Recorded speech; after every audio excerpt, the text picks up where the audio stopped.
भविष्य का दूसरा नाम है संघर्ष। हृदय में आज इच्छा होती है और यदि पूर्ण नहीं हो पाती तो हृदय भविष्य की योजना बनाता है।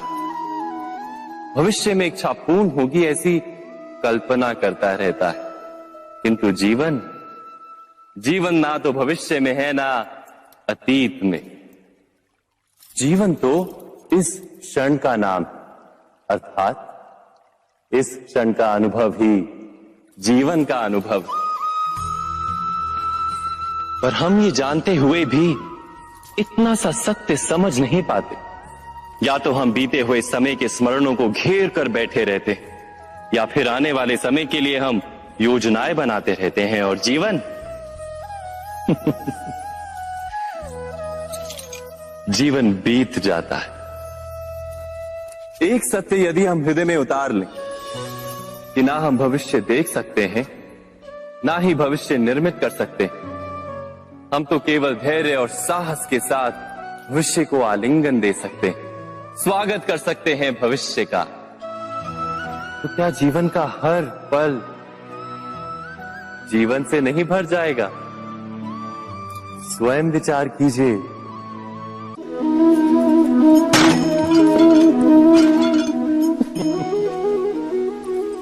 कभी कभी कोई घटना मनुष्य के जीवन की सारी योजनाओं को तोड़ देती और मनुष्य उस आघात को अपने जीवन का केंद्र मान लेता। पर क्या भविष्य मनुष्य की योजनाओं के आधार पर निर्मित होते हैं? नहीं। जिस प्रकार किसी ऊंचे पर्वत पर सर्वप्रथम चढ़ने वाला उस पर्वत की तलाई में बैठकर जो योजना बनाता है, क्या वही योजना उसे उस पर्वत की चोटी तक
संतानों को नए नए प्रश्नों, संघर्षों और चुनौतियों से दूर रखना, ये उनके लिए लाभ करना कहलाएगा या हानि पहुंचाना? अर्थात जिस प्रकार संतान के भविष्य का निर्माण करने के बदले उसके चरित्र का निर्माण करना श्रेष्ठ है, वैसे ही संतानों के जीवन का मार्ग निश्चित करने के बदले उन्हें नए संघर्षों के साथ जूझने के लिए मनोबल व ज्ञान देना अधिक लाभदायक नहीं होगा? स्वयं विचार कीजिए।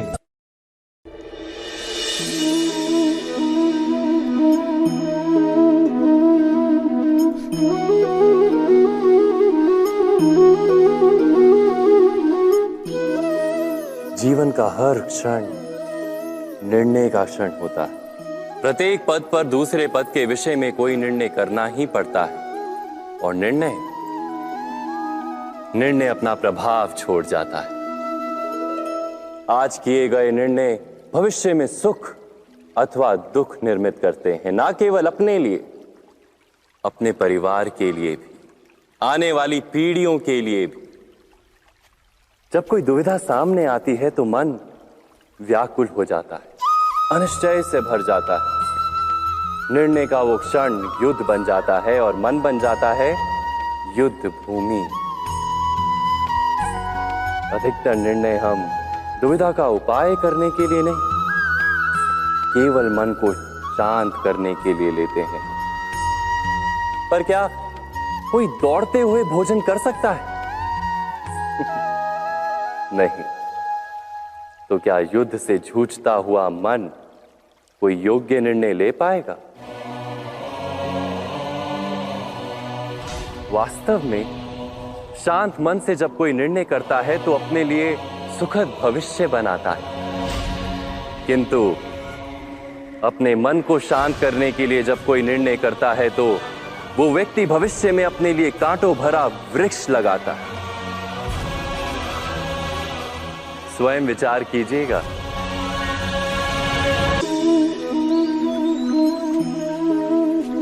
सबके जीवन में ऐसा प्रसंग अवश्य आता है कि सत्य कहने का निश्चय होता है हृदय में, किंतु मुख से सत्य निकल नहीं पाता। कोई भय मन को घेर लेता है। किसी घटना अथवा प्रसंग के बारे में बात करना या फिर स्वयं से कोई भूल हो जाए उसके बारे में कुछ बोलना, क्या ये सत्य है? नहीं, ये तो केवल तथ्य है। अर्थात जैसा हुआ था वैसा केवल बोल देना सामान्य सी बात है। किंतु कभी कभी उस तथ्य को बोलते हुए भी भय लगता है। कदाचित किसी दूसरे की भावनाओं का विचार आता है मन, दूसरे को दुख होगा ये भय भी शब्दों को रोकता है। तो ये सत्य क्या है? क्या हमने कभी विचार किया है?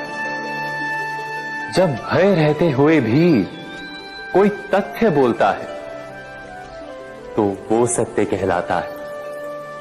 वास्तव में सत्य कुछ और नहीं, केवल निर्भयता का दूसरा नाम है। और निर्भय होने का कोई समय नहीं होता, क्योंकि निर्भयता आत्मा का स्वभाव है। अर्थात क्या प्रत्येक क्षण सत्य बोलने का क्षण नहीं होता?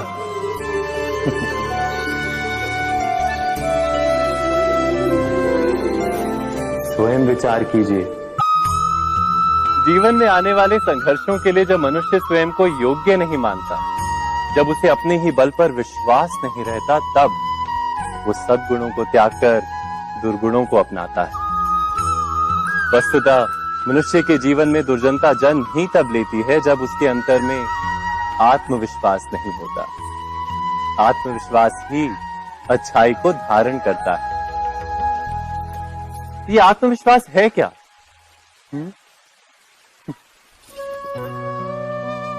जब मनुष्य ये मानता है कि जीवन का संघर्ष उसे दुर्बल बनाता है, तो उसे अपने ऊपर विश्वास नहीं रहता।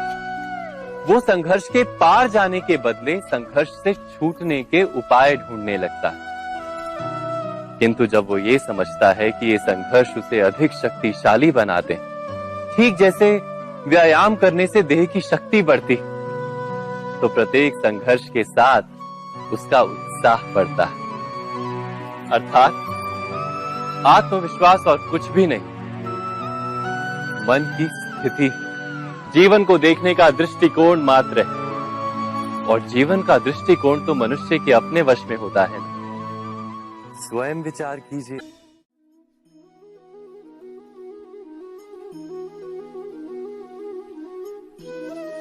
ज्ञान प्राप्ति सदा ही समर्पण से होती है, ये हम सब जानते हैं। किंतु समर्पण का वास्तविक महत्व क्या है? क्या हमने कभी विचार किया? मनुष्य का मन सदा ही ज्ञान प्राप्ति में विभिन्न बाधाओं को उत्पन्न करता है। कभी किसी अन्य विद्यार्थी से ईर्ष्या हो जाती है, कभी पढ़ाए हुए पाठों पर संदेह जन्मता है, और कभी गुरु द्वारा दिया गया दंड मन को अहंकार से भर देता है। नहीं, क्या ऐसा नहीं होता? न जाने कैसे कैसे विचार मन को भटकाते हैं, और मन की इसी अयोग्य स्थिति के कारण हम ज्ञान प्राप्त नहीं कर पाते। मन की योग्य स्थिति केवल समर्पण से निर्मित होती है। समर्पण मनुष्य के अहंकार का नाश करता है, ईर्ष्या, महत्वाकांक्षा आदि भावनाओं को दूर कर हृदय को शांत करता है और मन को एकाग्र करता है। वास्तव में ईश्वर की सृष्टि में ना ज्ञान की मर्यादा है, ना ज्ञानियों की। गुरु दत्तात्रेय ने तो गाय और श्वान से भी ज्ञान प्राप्त कर लिया था। अर्थात विषय ब्रह्म ज्ञान का हो, या जीवन के ज्ञान का, या गुरुकुल में प्राप्त होने वाले ज्ञान का, उसकी प्राप्ति के लिए गुरु से अधिक महत्व है उस गुरु के प्रति हमारा समर्पण। क्या ये सत्य नहीं? स्वयं विचार कीजिए।